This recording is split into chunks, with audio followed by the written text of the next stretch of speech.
موت جسے ہم بھلائے بیٹھے ہیں۔ کیا آپ جانتے ہیں کہ مرنے کے بعد مردے کی قبر میں سب سے پہلی حرکت کیا ہوگی؟ آخر قبر کی پہلی رات کس طرح اس مردے پہ گزرے گی؟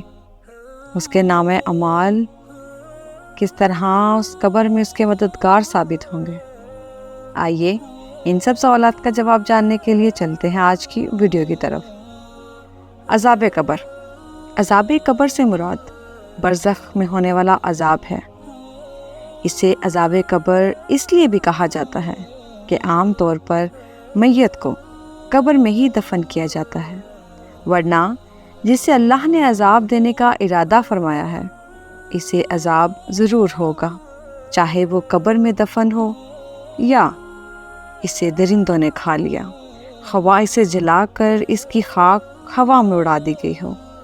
حضرت ام سلمہ رضی اللہ تعالیٰ عنہا اپنے شوہر ابو سلمہ رضی اللہ تعالیٰ عنہ کی وفات کا واقعہ بیان کرتی ہیں کہ وفات کے وقت میرے شوہر کی آنکھیں کھلی تھی جبکہ جسم حرکت میں نہ تھا اور نہ ہی وہ بول سکتے تھے۔ کسی نے رسول اللہ صلی اللہ علیہ وآلہ وسلم کو میرے شوہر کی اس حالت کی خبر دی تو آپ صلی اللہ علیہ وآلہ وسلم ہمارے گھر تشریف لائے۔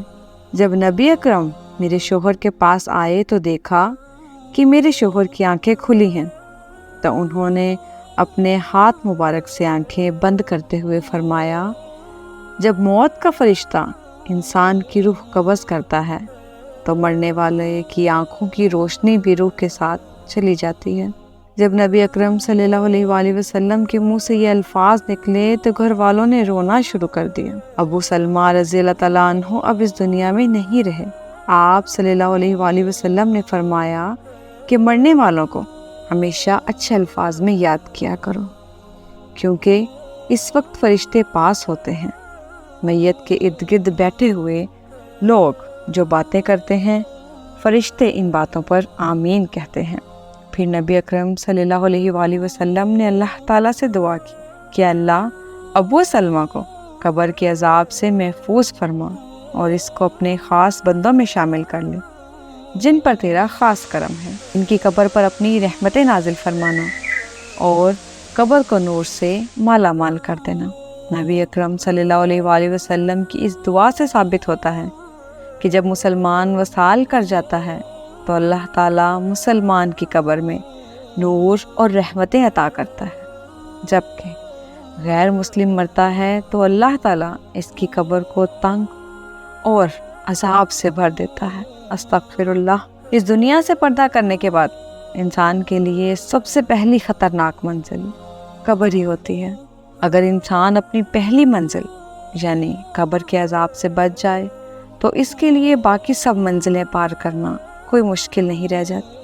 اس لیے نبی اکرم صلی اللہ علیہ وآلہ وسلم نے فرمایا کہ انسان کو مرنے کے بعد بہت سی منزلیں طے کرنا پڑتی ہیں، جس میں سب سے پہلے قبر کا عذاب ہوتا ہے۔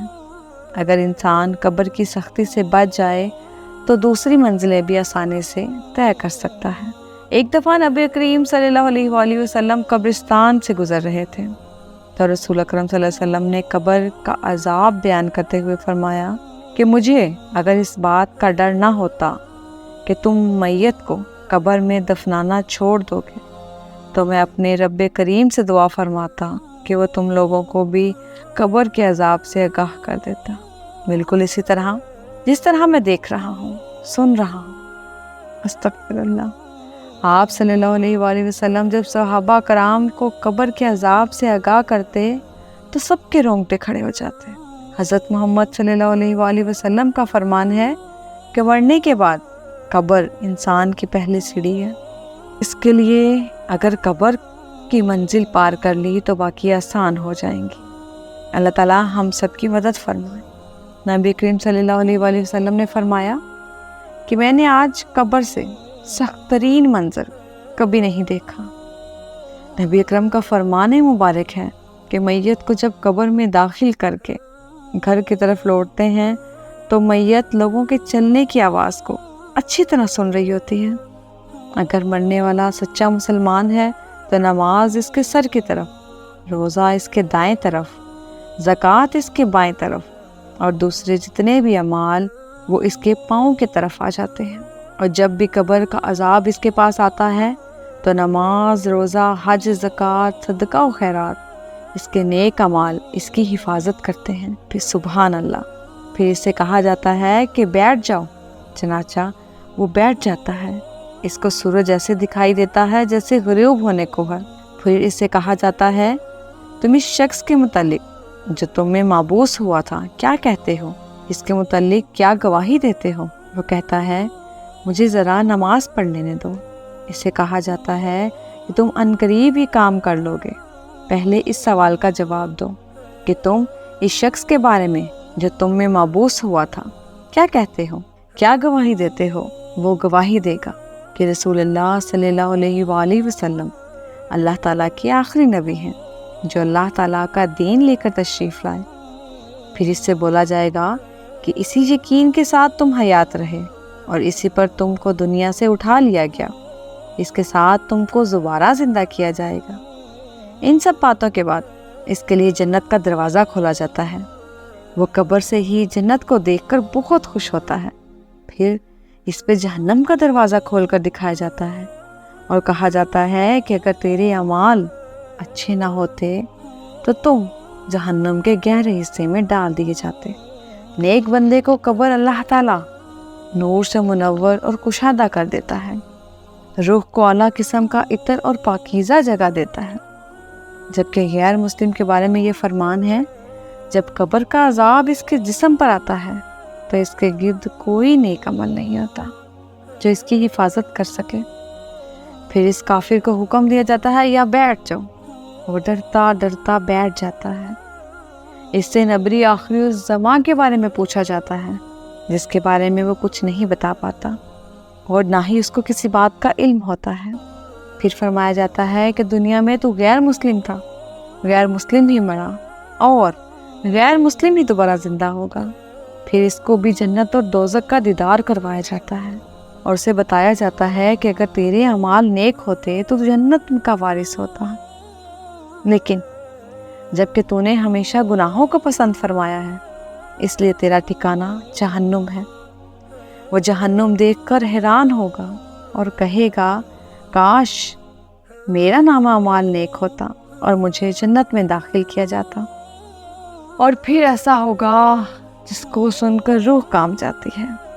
اللہ تعالیٰ قبر کے چاروں اطراف کو آپس میں ملا دے گا کہ اس کی پسلیاں ریزہ ریزہ ہو جائیں گی۔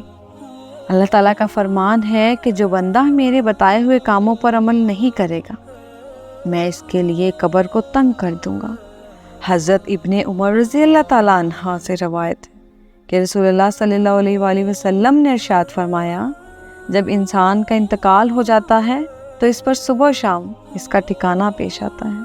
اگر وہ اہل جنت میں ہے تو جنت والوں کا مقام، اور اگر اہل جہنم میں ہے تو جہنم والوں کا مقام اس کو دکھایا جاتا ہے، اور پھر کہا جاتا ہے کہ یہ تیرا ٹھکانہ ہے اور قیامت تک تجھے اسی میں رہنا ہے۔ اس طرح حضرت عائشہ رضی اللہ تعالیٰ عنہا کے پاس ایک عورت آئی، اس نے عذاب کا قبر کا ذکر کیا۔ حضرت عائشہ رضی اللہ تعالیٰ عنہا کو دعا دی اللہ تعالیٰ آپ کو عذاب قبر سے بچائے۔ حضرت عائشہ رضی اللہ تعالیٰ عنہا نے رسول اکرم صلی اللہ علیہ وآلہ وسلم سے اس بات کا ذکر کیا، کیا واقعی عذاب قبر ہوتا ہے؟ تو رسول اللہ صلی اللہ علیہ وآلہ وسلم نے فرمایا جی ہاں۔ حضرت عائشہ رضی اللہ تعالیٰ عنہا فرماتی ہیں اس کے بعد میں نے رسول اللہ صلی اللہ علیہ وآلہ وسلم کو ہمیشہ دیکھا کہ ہر نماز میں آپ عذاب قبر سے پناہ مانگتے تھے۔ عذاب قبر کے 3 حصے ہیں، 1/3 عذاب پیشاب سے نہ بچنے والا ہے، 1/3 غیبت کے سبب اور 1/3 چغل خوری کے سبب ہوتا ہے۔ اللہ تعالیٰ ہم سب کو قبر کے عذاب سے محفوظ فرمائے اور ہمیں اپنے پیارے نبی صلی اللہ علیہ وآلہ وسلم کے نیک اور سیدھے رستے پر چلنے کی توفیق عطا فرمائے۔ آمین ثم آمین۔ امید کرتی ہوں آج کی ویڈیو آپ کو پسند آئی ہوگی۔ اسی طرح کی مزید ویڈیوز دیکھنے کے لیے میرے چینل کو لائک، شیئر اور سبسکرائب کرنا مت بھولیے گا۔ آپ سے ملاقات ہوگی